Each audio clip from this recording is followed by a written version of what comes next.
Papunta na pala kami ng Islamabad at ayan nga, nagpahangin muna kami ng gulong ng aming sports car. Ayan, nakikita nyo, bata pa rin yung naghahangin ng gulong dito. No? Kadalasan dito, bata yung naghahangin ng gulong. Tapos ayan, nandito na kami sa expressway. At kasamahan pala namin yung kaibigan na asawa ko. Sasakyan niya rin yung gamit-gamit namin.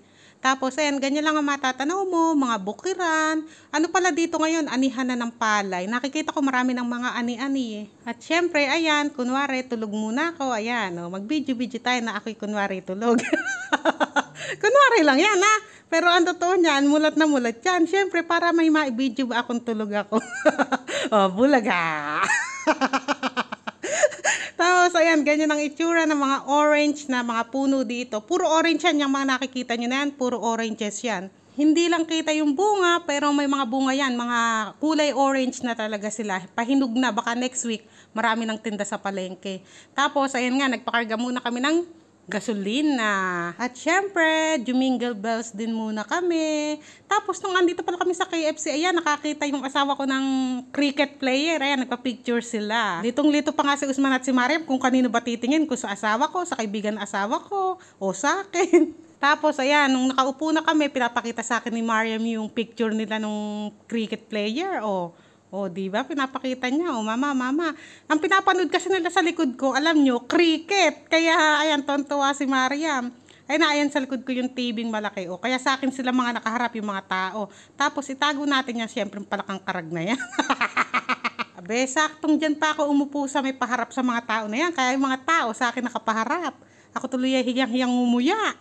Tapos, ayan, nung iihi muna ako, sabi ko sa asawa ko, o dito daan, sabi niya, ano ba yan, ang taas-taas naman itong stairway to washroom na to, sabi ko sa asawa ko. Jingle bells lang ako, ang taas-taas. Dahan-dahan nga ako humakbang, alam nyo na, mataas yung suot kong tsinelas.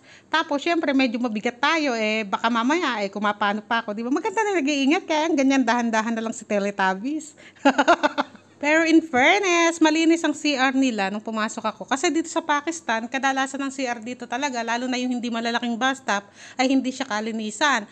Tapos yung bowl niya ay yung sa baba, yung makalumang bowl ba sa Pinas, di ba? Nung makaluma, ganun di bowl sa Pinas, yung sa sahig. O ganun pa rin dito yung iba. Andito na pala kami sa tutuluyan namin. Ito palang tinuluyan namin ay sa kakilala na asawa ko to.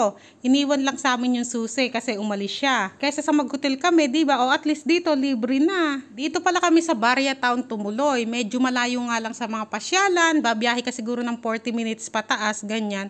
Pero okay naman. At least libre nga, di ba?